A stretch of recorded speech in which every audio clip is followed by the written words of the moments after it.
নমস্কার।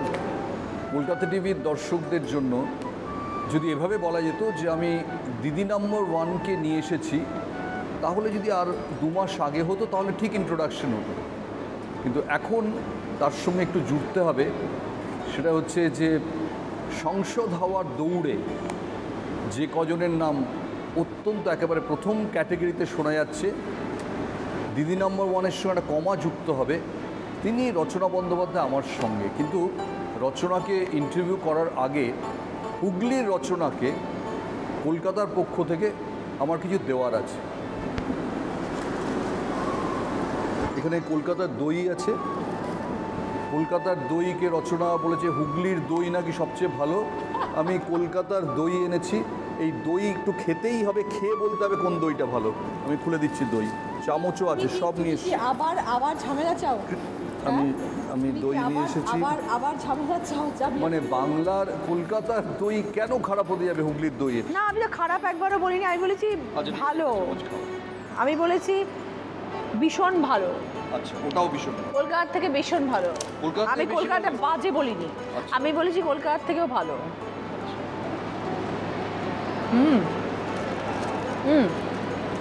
এক্ষুনি উত্তর দিয়ে দিচ্ছি। আমি যে দইটা ভালো বলেছিলাম সেটা টক দই ছিল, দাদা আমাদের মিষ্টি দই নিয়ে এসেছে, তো মিষ্টি তো সবসময় মিষ্টিই হবে। আমার কাছে টক দইটাও, কিন্তু টক দইটাও গাড়িতে রাখা আছে, টক দইটাও গাড়িতে রাখা আছে। টক দইটাও কি নিয়ে আসবো? থ্যাংক ইউ, তুমি আমাদের মিষ্টি দই নিয়ে এসছো, সেই জন্য থ্যাংক ইউ সো মাচ। হ্যাঁ, দুপুরবেলা তুমি একটু লাঞ্চের পরে একটু খেও দইটা। দই, ধোয়া, আরও কত কিছু। কীরকম কাটছে এই ইলেকশনের সময়টা? দুর্দান্ত কাটছে, মানে শুরুয়াতটা একদম ধামাকা দিয়ে হয়েছিল। ধোয়া, তারপরে দই, তারপরে এইসব বিভিন্ন ধরনের কথা। শুরুটা ধামাকা, আর তারপরে অ্যাজ ইউজুয়াল ওয়ার্ক প্রেশারে ঢুকে গেছি, একদম ফুল ফ্লেজেড কাজের মধ্যে ঢুকে গেছি। কিন্তু আমার মন বলছে তোমরা প্রায় 50 দিনের কাছাকাছি, 45 ডেজ অলমোস্ট। কিন্তু আমার মন বলছে যে এত দারুণভাবে সেই টি-20 ভাষায় ব্যাটিং পাওয়ার প্লে দিয়ে শুরু হয়েছে, শেষের দিকেও 20 তারিখের ইলেকশনের আগে কিছু না কিছু একটা হবে না, একটা ধামাকা কিছু হবে না? তুমি আজকে এসছো, যদি আবার একটা হয় দেখা যাক। কিন্তু একটা সমস্যা যে রচনা ব্যানার্জির প্রায় আমার মনে হয় গত 5 বছরে যত ইন্টারভিউ দেয়নি, এই লাস্ট 2 মাসে তার চেয়ে বেশি, তার দ্বিগুণ ইন্টারভিউ দিয়েছে। এবার আমি ইন্টারভিউ করতে এসেছি, অ্যাকচুয়ালি ওকে আমি বলেছিলাম প্রথম ইন্টারভিউটা করবো, আমার ধারণা এটা শেষ ইন্টারভিউ। কি জিজ্ঞেস করা যায় তোমায় বলো তো? তোমার মনে যা ইচ্ছে করছে তুমি তাই জিজ্ঞেস করতে পারো। তোমার সাথে আমার ইন্টারভিউ অলওয়েজ সব থেকে বেশি ভিউয়ার্স থাকে, সেটা তুমি লাস্ট ইন্টারভিউতে আমরা যা ধামাকা করেছি সেটাতে, মানে অবশ্য ধামাকার থেকে বলবো যে আমি সবসময় মন থেকে কথা বলি, তুমি জানো। আমি যেটা বলি I speak from my heart. আমি তখন অত কিছু ভাবি না যে সেটা নিয়ে মিম হবে, সেটা নিয়ে কে কী বলবে, কী কমেন্টসে আসবে, কী আসবে। আমার বলার যেটা উত্তর দেওয়ার কথা আমি সেটা উত্তর দেবো। আমি এখনও তাই, আমি ভবিষ্যতেও তাই থাকবো। আমি কারোর জন্য নিজেকে পাল্টাইনি, পাল্টাবো না। দিদি নম্বর ওয়ানের সেট থেকে এই জীবনের সেট কতটা আলাদা? অনেকটা আলাদা। দিদি নাম্বার ওয়ানের সেটটা তো একদম, ধরো তোমার সামনে ক্যামেরা রয়েছে, যদিও ইন্টারাকশন সিনেমার থেকে যেমন দিদি নাম্বার ওয়ান একদম আলাদা, আবার দিদি নাম্বার ওয়ান থেকে রাজনীতি মঞ্চ একদম আলাদা। কোনটা টাফেস্ট? রাজনীতি মঞ্চ ডেফিনেটলি, বিকজ এখানে তো তোমাকে মানুষের সাথে যে রিয়াকশনটা সেটা তোমাকে একদম যেটা অরিজিনাল সেটাই করতে হবে। এখানে কোনো ক্যামেরা নেই, এখানে কোনো রিটেকের ব্যাপার নেই, এখানে কোনো কাট শটের ব্যাপার নেই, কিছুই নেই। তো কথাবার্তা যাই বলো না কেন সব কিছুই তোমাকে ওই একবারই যা হবে ওটাই আর কি। এবং আমি আজকে দেখছিলাম যে তুমি গ্রামের মধ্যে দিয়ে যে খোলা গাড়িতে করে যাচ্ছিলে, হুটখোলা গাড়িতে, এসি নেই, মেকআপ ভ্যান নেই, কোনো কিছু নেই, মানে সেই অর্থে এই জীবনটার সঙ্গে তুমি তো পরিচিত নও। কিন্তু আমি তো ওই জীবনটার সঙ্গে পরিচিত যখন আমরা গাছের তলায় দাঁড়িয়ে জামা কাপড় চেঞ্জ করতাম, আমাদের মেকআপ ভ্যান ছিল গাছের তলায়, আমরা বাথরুমে যেতাম, যদি কোনো বাড়িতে দরজা নক করে একটু বাথরুম যাবো এটা বলতাম, চড়া রোদের মধ্যে কাজ করতাম, হয়তো একটা লোক মাথায় ছাতা ধরে থাকতো। সেই জীবনটা থেকে তো এসছি, তাহলে কেন ওয়াকিবল হব না? মেকআপ ভ্যান তো অনেক পরে এসছে, নতুন প্রজন্ম মেকআপ ভ্যান পায়, আমরা কোথায় মেকআপ ভ্যান পেয়েছি? যে দেব তোমার এখানে, দেব তোমার হয়ে প্রচার করতে এসেছিলেন, তোমার জীবনের হিরো তো দেব নয়, প্রসেনজিৎ, সে কোথায়? দেব তো পলিটিক্যাল পার্সন, প্রসেনজিৎ তো পলিটিক্যাল পার্সন। হ্যাঁ, কিন্তু ইউজুয়ালি অনেক সময় নন পলিটিক্যাল লোকরাও বন্ধুর হয়ে প্রচার করে, তুমি কি বলেছো? না, আমি কখনো বলিনি অ্যাকচুয়ালি, কারণ দাদা তো পলিটিক্যাল মানুষ নন, ওই জন্য আমি বলিনি। আর দেব যেহেতু 10 বছরের প্রায় এক্সপিরিয়েন্স হয়ে গেছে ওর, ও জানে অনেক কিছু, সেই হিসেবে হয়তো, আর ও তৃণমূল কংগ্রেসেরই মানুষ, তো সেই হিসেবে হয়তো আমাকে সাপোর্ট করার জন্য এসেছিল। এটা কি ঠিক যে 2000 এর আগের লোকসভার ইলেকশন যখন হলো তখন তোমাকে শতাব্দী রায় ফোন করে জানতে চেয়েছিল যে তুমি ইন্টারেস্টেড কি না দাঁড়াতে, তখন তুমি বলেছিলে এখনও আমার সময় হয়নি, এটা কি সত্যি?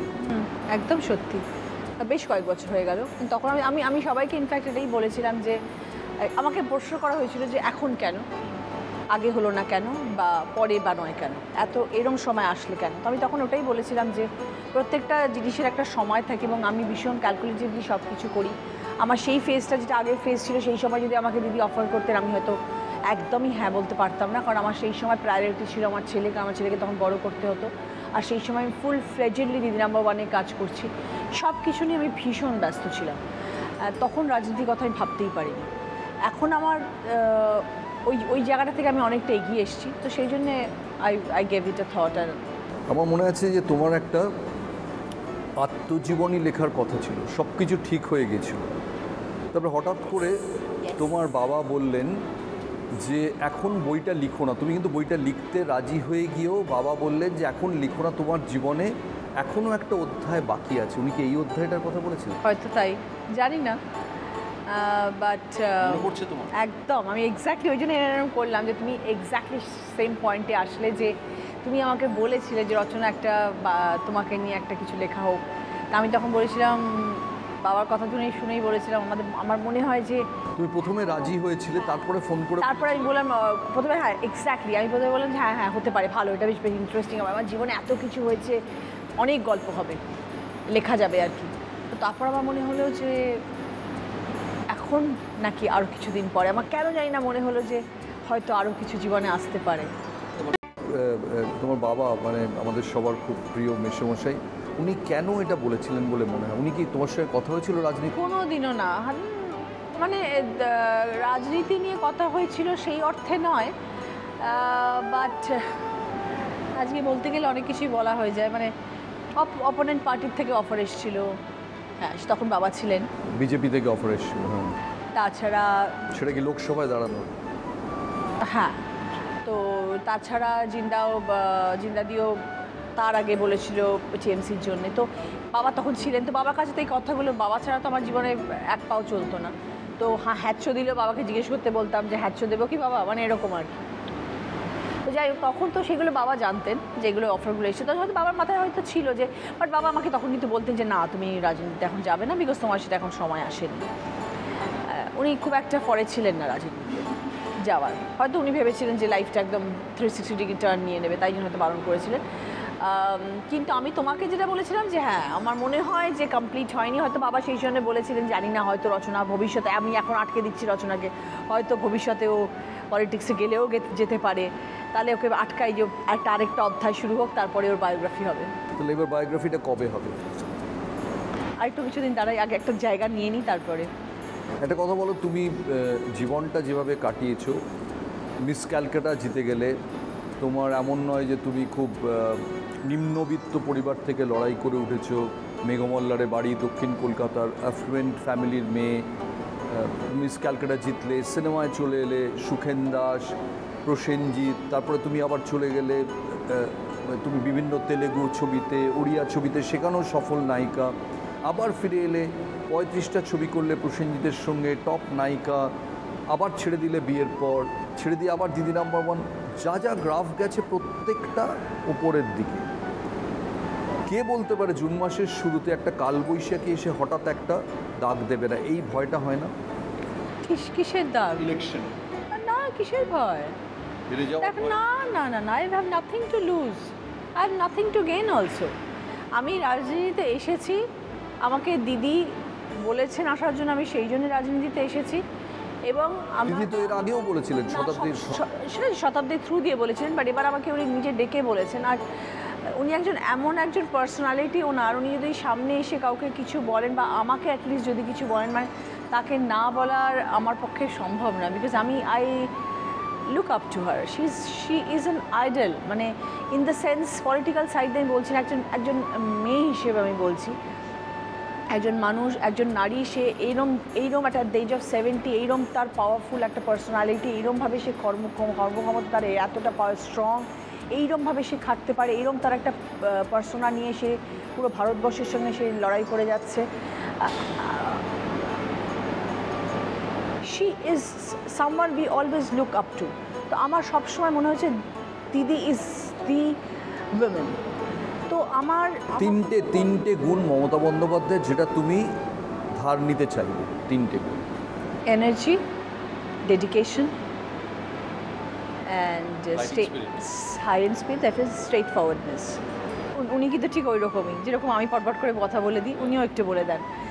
এটা কিন্তু বলেন উনি, কিন্তু এটা ওর সরলতা কিন্তু একদিক দিয়ে, মানে আমি ওনার সঙ্গে, উনি আমার জনসভাতে আসছেন, উনি কথা বলছেন, আমি ওনাকে দেখি যখন চেয়ারে বসে উনি হাঁটছেন, কথা বলছেন, I can feel that thing, যে উনি একদম যেটা মনে ভাবেন সেটা বলে দেন, কোনো পার্ট মুখস্থ করা, কোনো স্ক্রিপ্টেড কোনো কথা উনি বলেন না, যেটা ওনার মনে আসছে উনি সেটাই কথা বলেন এবং স্ট্রেট ফরওয়ার্ডলি বলেন। তাই জন্য ওনাকে নিয়েও এত মিম হয়, বাট শি ডাজন্ট কেয়ার। কী এসে যায়? কিচ্ছু এসে যায় না, কোটি কোটি মানুষ তাকে ভালোবাসে, কিচ্ছু এসে যায় না। তো যেই কথাটা আমি তোমাকে বলছিলাম, এই কথাটা যে উনি তখনও অফার করেন, I have nothing to loose. কেন?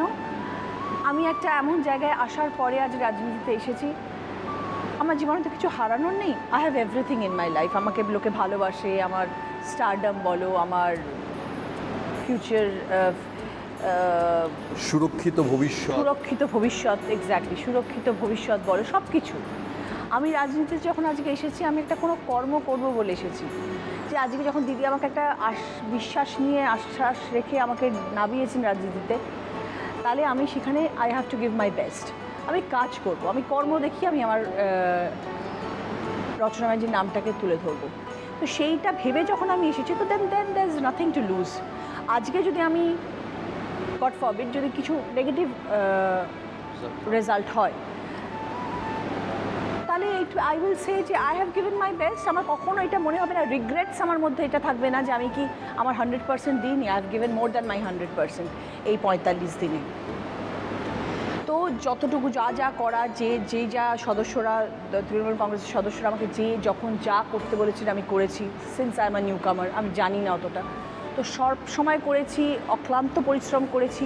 সব কিছু করার পরে যদি আমি দেখি it has not turn on my side, তো দেখো সেটাতে আমি ওই দিক দিয়ে কিন্তু খারাপ ফিল করবো যে আমি কি তাহলে করলাম না সবটা, না। তাতে আমি এটাই ভাববো, I will feel bad for হুগলির মানুষ, যে আমি যে কাজটা করবো বলে তাদের কাছে আসতে চেয়েছি, সেটা তাহলে আমার থেকে পাবে না। তারা আবার ডিপ্রাইভড হবে নেক্সট 5 ইয়ার্সের জন্য।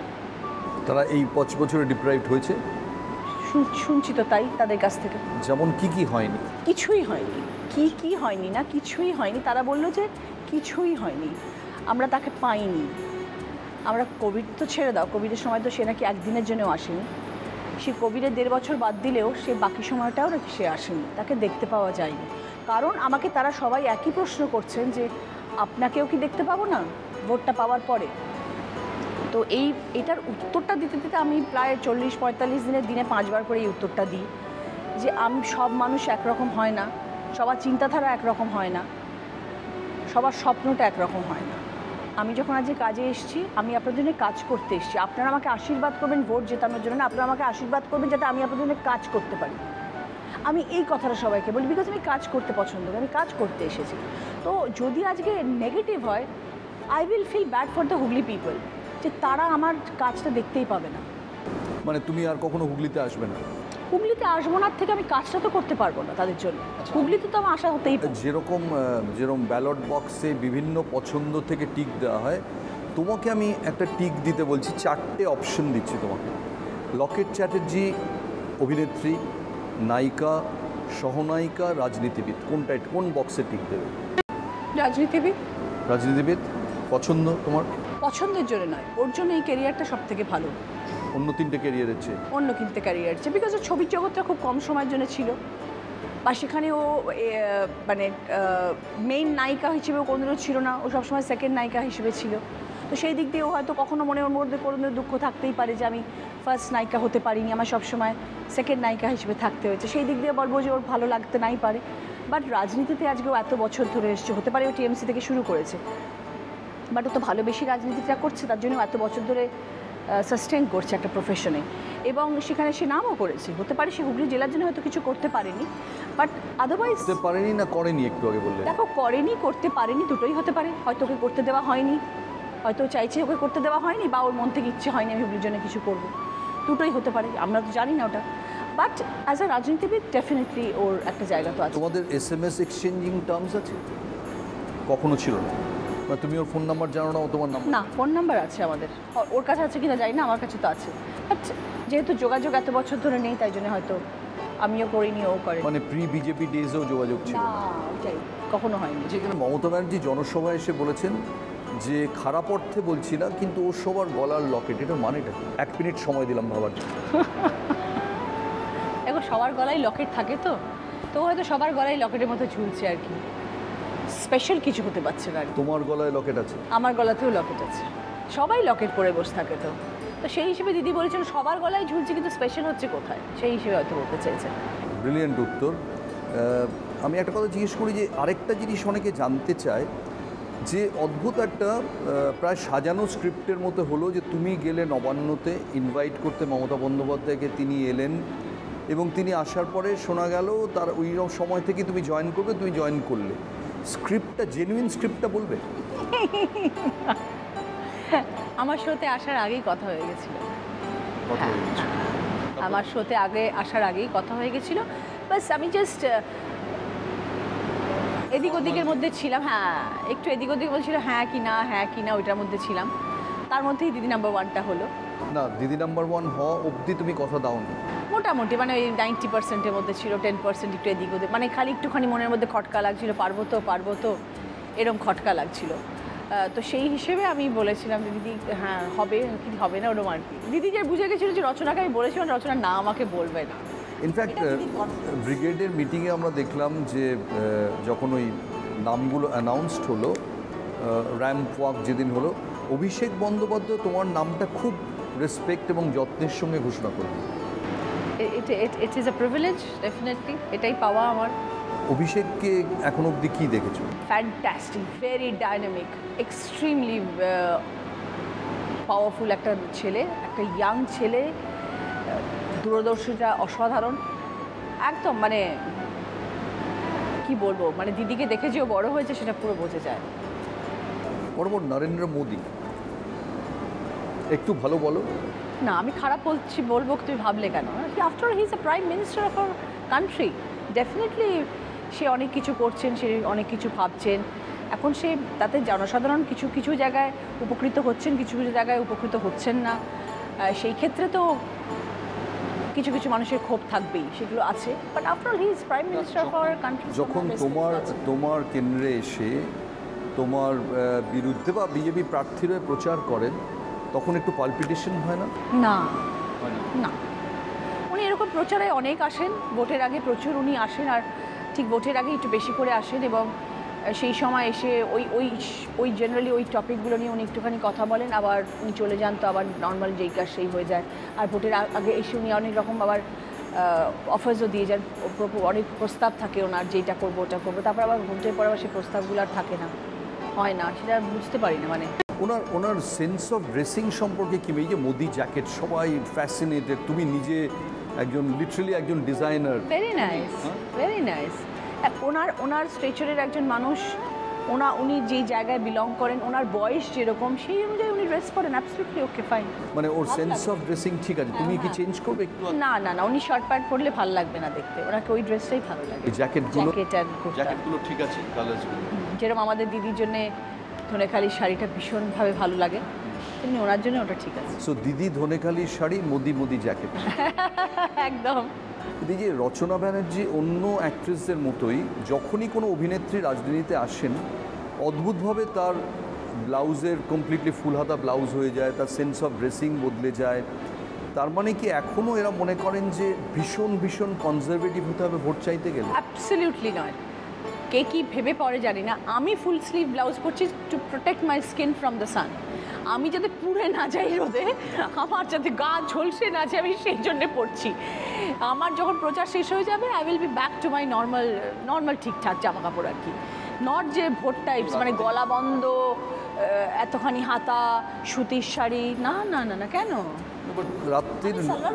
রাত্রির 9টার সময় আইনক্সে একটা পার্টিতে গেলে তুমি যে পোশাক পরবে, এখানে রাত্রি 9টার সময় চন্দননগরে কি সেটা না, কখনোই নয়। ডিপেন্ড করছে তুমি কোথায় যাচ্ছ। সবসময় তো জসমিন যেতে জয়াচারী না, তো তুমি সেরকমভাবে তোমাকে ড্রেস করতে হবে যে আমি আজ পার্টিতে যাচ্ছি, না আমি আজকে নেত্রী হয়ে ভাষণ দিতে যাচ্ছি, বা আমি জনসাধারণের কাছে কথা বলতে যাচ্ছি। কী জনসংযোগ করার সময় একটা অন্যরকম, জনসভার সময় তুমি একটা অন্যরকম ড্রেস পরবে, বন্ধুদের সাথে গল্প আড্ডা মারছো, তুমি বিচে যাবে, তুমি একটা অন্যরকম ড্রেস পরবে, ডেফিনেটলি তো এটা ভ্যারি করবে।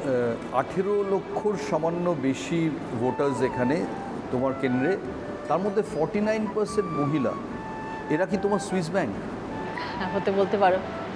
আমি I highly look up to them because definitely তাদের একটা সাপোর্ট তো ডেফিনেটলি আমার কাছে রয়েছে, কারণ তাদের যা ভালোবাসা আছে সেটা তো অস্বীকার করা যাবে না। আজকেও দেখছিলাম দলে দলে মহিলারা বেরিয়ে পড়েছে তোমায় দেখার জন্য। একদম। কিন্তু বেরিয়ে পড়া একটা জিনিস, তুমি এই মহিলাদের কি দেবে? তোমায় মনে করো তুমি এমপি হলে কি দেবে? প্রথমত তাদের যাদের প্রবলেমস আছে সেগুলো শোনার ব্যাপার আছে। অনেকের অনেক রকম অভিযোগ থাকতে পারে, অনেকে অনেক কিছুতে ডিপ্রাইভড হতে পারে এতগুলো বছরের মধ্যে। তাদের কার কী প্রয়োজন সেটা আমাকে আগে বুঝতে হবে, জানতে হবে। সেই অনুযায়ী কাজ করার ইচ্ছে আছে। দেখা যাক, অনেক কিছুই ভাবা আছে। না, তাও তাদের সুরক্ষার জন্যে ভাবা আছে যে তারা তাদের লাইফ কীভাবে সুরক্ষিত থাকবে। সেটা তো ফার্স্ট অফ অল একজন মহিলা, আজকে আমাদের কলকাতা শহরে আমরা রাত্রি 2-2:30টার সময় ফিরি, উই আর সেফ। ঠিক সেম জিনিসটা আজ হুগলিতেও হতে হবে। একটা মানুষ যদি রাত্রিবেলা 2-2:30টার সময় একটা মেয়ে কোনো কাজ করে ফেরে, বা কোনো 12টার সময় ফেরে, বা 11টার সময় ট্রেন থেকে নেমে সে বাড়ি যাচ্ছে, তার যেন সিকিউরিটি, সেফটি, সেগুলো তো একটা ডেফিনেটলি একটা ইম্পর্ট্যান্ট ফ্যাক্টর, যেটা তার মাথায় সবসময় থাকো যে আমি হুগলির রাস্তায় হাঁটতে গেলে আমি সেফ। সেই হিসেবে আমার মাথাতেই রয়েছে যে প্রথমত তো আমি সবসময় সবার জন্য আগে সেফটি সিকিউরিটির জন্য একটা হেল্পলাইন ইউনিট রাখবো সর্বসময়, উইথ সিভিল ড্রেস। মহিলারা থাকবে, পুরুষ থাকবে, সারাক্ষণ টহল দেবে সর্ব জায়গায়। এখন কি হুগলির মহিলারা সেফ নন? অফকোর্স হয়তো সেফ, কিন্তু আমি সেটাকে আরেকটু বেশি হয়তো দেখে রাখবো, যে এই জিনিসটা নেই যে সারাক্ষণ সিভিল ড্রেসে পুলিশ, মহিলা পুলিশ, পুরুষ পুলিশ থাকবে, এবং হোল নাইট হোল ডে তারা স্ট্রোল করবে, বা গ্রামে গ্রামে বা শহরে শহরে দেখার জন্য যে সবার সব কিছু আছে কি না, বা একটা পয়েন্ট থাকবে সেখানে মেয়েরা গিয়ে কথা বলতে পারবে। এই জিনিসগুলো করার ইচ্ছে আছে। কিন্তু আমি যদি হুগলির ভোটার হই, আমি রচনা ব্যানার্জি একজন এসছেন, একজন অভিনেত্রী, খুব নামী অভিনেত্রী, আমি তার দিদি নাম্বার 1 শো দেখব। কিন্তু আমার তো লকেট চ্যাটার্জি আছেন, যিনি আমার অসুবিধা হলে প্রধানমন্ত্রীকে সরাসরি যোগাযোগ করতে পারেন। একটা এমপি ল্যাডের টাকা প্রধানমন্ত্রীকে বলতে পারেন এই ব্রিজটা করে দিন, আমাদের সামনে এই টয়লেটটা করে দিন। আমি একজন অভিনেত্রীকে কি করে বিশ্বাস করব? কারণ আমরা এমন অনেক অভিনেতা বা অভিনেত্রী দেখেছি যারা ভোটে হারলে তো আসেনি না, রাজনীতি ছেড়ে দেন, জিতলেও তাদের তল্লাটে দেখা যায় না। এই যে একটা ইয়ের মধ্যে, আবহাওয়ার মধ্যে তুমি এসছো, এটা কি কাজটা আরও কঠিন হয়ে যায় না? কিন্তু তুমি দেখো, যদি তুমি চাও তাহলে কি তুমি কাজ করতে পারো না? তাহলে কি শতাব্দী রায় কাজ করছে না? তাহলে কি দেব কাজ করছে না? তারাও তো সবাই অভিনয় জগৎ থেকেই আসা মানুষ, তারা তো কাজ করছেন সবাই। তাদের যদি উদাহরণ দেখো, তারা কাজ করছে, সেই হিসেবে কাজ করছে, এবং আমি যদি চাই সেরকমভাবে কাজ করতে পারি। আর যদি বলো যে লকেট আছে তাহলে তোমাকে কেন, তাহলে লকেট যদি থাকে তাহলে লকেট কিছু করতে পারলো না কেন? আজকে মানুষ কেন তাহলে এই অভিযোগটা করছে যে তাকে আমরা পাইনি, তার তরফ থেকে কোনো রকম হেল্প পাইনি, কোনো রকম জিজ্ঞেস করতে আসেনি, কোনোদিনও গ্রামে দেখতে পাইনি, শুধু ভোটের সময় দেখতে পেয়েছিলাম 5 বছর আগে, 5 বছর পর নিরুদ্দেশ। এটা কেন হলো তাহলে? যার তো প্রচুর পাওয়ার ছিল, সে তো চাইলে সব কিছু করতে পারতো। কেন্দ্রীয় সরকার তার সাথে ছিল, নরেন্দ্র মোদীকে বললেই সব কাজ হয়ে যেত। একবারও কি পার্লামেন্টে গিয়ে হুগলির কথা বলা হয়েছে? বলা তো হয়নি। তো সেই হিসেবে তুমি যদি বলো, তাহলে তো ডেফিনেটলি মানুষের একটা এইটা ভাবা উচিত যে আমরা তো একজনকে দিয়েছিলাম ভোট, আমরা তো কিছু পেলাম না। তাহলে রচনা বন্দ্যোপাধ্যায়কে আমরা প্লিজ চিনি ঘরের মেয়ে হিসেবে। আজকে সে যখন আমাদের কাছে এসে বলছে সে আমাদের পাশে থাকবে, তাহলে তার উপরে এইটুকু বিশ্বাস তো রাখা যেতে পারে। আচ্ছা, লকেট যদি দিদি নাম্বার 1-এ অতিথি হয়ে আসেন, তুমি 3টে প্রশ্ন লকেটকে কি জিজ্ঞেস করবে? প্রথমত হয়তো সে আসবে না আমার দিদি নাম্বার 1-এর মঞ্চে, ইনভাইটই করতে চাইছো না না, সে হয়তো আসবেই না। ইনভাইট করতে পলিটিক্যাল মানুষ তো এখন অবধি আমাদের ওখানে খুব একটা আসেনি, এক্সেপ্ট দিদি। তিনটে প্রশ্ন কি করবো, দেখো আমি কোনো পলিটিক্যাল প্রশ্ন তো ওকে করবোই না, কারণ না আমাদের বিগত আমাদের পুরোনো দিনের এত স্মৃতি, আমি সেগুলো নিয়েই হয়তো প্রশ্ন করব যে কেন পলিটিক্সে আসা হলো, মানে ছবি কেন ছেড়ে দেওয়া হলো আর কি, কেন টিএমসিতে জয়েন করা হলো, প্রথমে তো ওই করেছিল তাই জন্য। টিএমসি ছেড়ে দিল কেন, না টিএমসিতে এলো কেন, হঠাৎ করে ছবির জগৎ থেকে কেন আসলো, সেটা আমি জিজ্ঞেস করতেই পারি ওকে। তারপরে আমি জিজ্ঞেস করবো যে এমনি কীরকম চলছে সব কিছু স্মুথ অ্যান্ড ফাইন কিনা, সেটা জিজ্ঞেস করতে পারি। ব্যাস জাস্ট আমাদের পুরোনো দিনগুলোর কথা মনে পড়ে কিনা। ছবির জগতে অভিনেত্রী হিসেবে যাদের দেখেছো, তোমার বন্ধু যারা, ধরো ঋতুপর্ণা, স্বস্তিকা, আমি চারজনের নাম বলছি, লাবণী, পল্লবী, এই চারজনের মধ্যে পলিটিক্সের জন্য কে সবচেয়ে উপযুক্ত? লাবণী, পল্লবী, ঋতুপর্ণা, স্বস্তিকা। ছবির জগতে কে বেশি, সরি রাজনীতির জগতে কে বেশি উপযুক্ত হতো সবচেয়ে? মনে হয় না কেউ উপযুক্ত বলে। রাজনীতিতে উপযুক্ত হতো না? কেন, রাজনীতিতে কি দরকার হয়? না, কি দরকার হওয়ার জন্য নয়, ওরা যেই কাজটা করে এবং সেই কাজটায় তারা যতটা সাবলীল এবং যতটা ইনভলভড এবং যতটা ওরা ভালোবাসে, আমার মনে হয় না তারা রাজনীতির দিকে আসতে চাইবে বলে। সেই হিসেবে আমি বলছি, ওরা পারবে না বলে বলছি না। মেয়েরা পারে না বা মেয়েদের যদি ইচ্ছে থাকে মেয়েরা করতে পারে না, এরকম কোনো জিনিস নেই বলে আমার মনে হয়। ইচ্ছে শক্তিটা ভীষণ প্রবল হওয়া দরকার একটা যে কোনো কাজের জন্য। সেটা পল্লবীর ব্যাপারটা আমি খুব একটা, পল্লবীর সাথে আমার পরিচয় আছে, কিন্তু সেই অর্থে আমি খুব যে ওর সাথে ক্লোজ আমি বলতে পারবো না।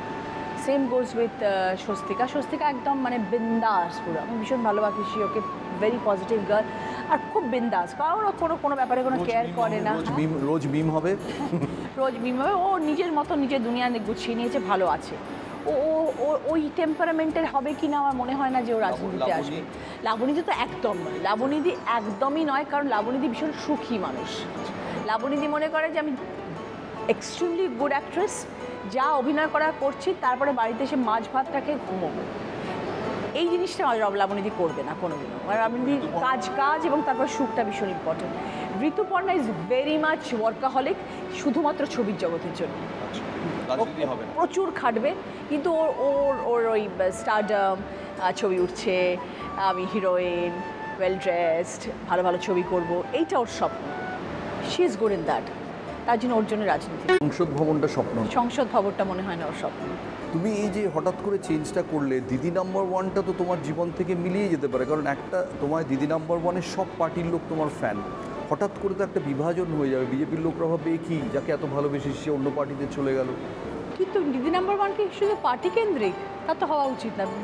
দিদি নাম্বার ওয়ান তো মানুষকে আনন্দ দেওয়ার জায়গা। হতে পারে তার সঞ্চালনা যে করছে সে তৃণমূল কংগ্রেসের সদস্য, কিন্তু তার মানে তো এই নয় যে বাকি মানুষ যাদের সাথে কথা বলছি তারা সবাই পার্টির মানুষ, তা তো নয়। তা সেই আনন্দ দেওয়ার 1 ঘন্টাটা আনন্দ তো পাবেই, তাতে তুমি তার মধ্যে পার্টি ঢোকানো উচিত নয়। আরেকটা, তোমার এই ফুলহাতা ব্লাউজের সঙ্গেই আরেকটা জিনিস মিডিয়াতে আমি লেখালেখি দেখছি, যে তুমি আমাকেই একটা ইন্টারভিউতে বলেছিলে যে আমি হাজব্যান্ডের সঙ্গে থাকি না, আলাদা থাকি, যদিও আমরা বন্ধু এরকম কিছু একটা বলেছিলে, কিন্তু প্রবাল বসুকে বারবারই দেখা যাচ্ছে তোমার সঙ্গে ইয়েতে, এটাও কি ইমেজ কনসিয়াসনেস থেকে? না, একদমই না। তুমি সব থেকে ভালো এই উত্তরটা জানবে, বিকজ তুমি আমার এত ক্লোজ আর এত বছরের সম্পর্ক আমাদের। এবং অ্যাকচুয়ালি তোমার ইন্টারভিউতেই আমি বলেছিলাম যে আমরা একটা সোশ্যালি আমরা একসাথে এক জায়গায় থাকি না, বাট আমরা আলাদা থাকি because of our differences of opinion, but we are together because of our son. আমাদের বাচ্চা, আমাদের ছেলে আছে, বড় হচ্ছে, তাই জন্য আমরা এখনও একসাথে। কিন্তু সব থেকে বড় কথাটা হলো আমরা কিন্তু প্রয়োজনে একে অপরের পাশে, বিকজ আমাদের বন্ধুত্বটা আছে। হতে পারে আমাদের মধ্যে চিন্তাধারার মিল নেই বলে আমরা একটু আলাদা থাকি, বিকজ আমরা চাই না সারাদিন বচসা হোক ঘরের মধ্যে, সেই জন্য আমরা আলাদা থাকি। না, ও কোনো পার্টিরই নয়, ও বিজেপিও নয়, ও টিএমসিও নয়, ও কোনোটাই নয়, ও কোনো পার্টিতেই বিলং করে না। কিন্তু যেহেতু আমাদের মধ্যে বন্ধুত্বপূর্ণ সম্পর্ক, আজকে ও যখন দেখছে একটা এত বড় কাজের রচনা নেমেছে, আই নিড টু সাপোর্ট হার, পাশে একজন নিজের লোক থাকা দরকার, সেই হিসেবে ও রয়েছে।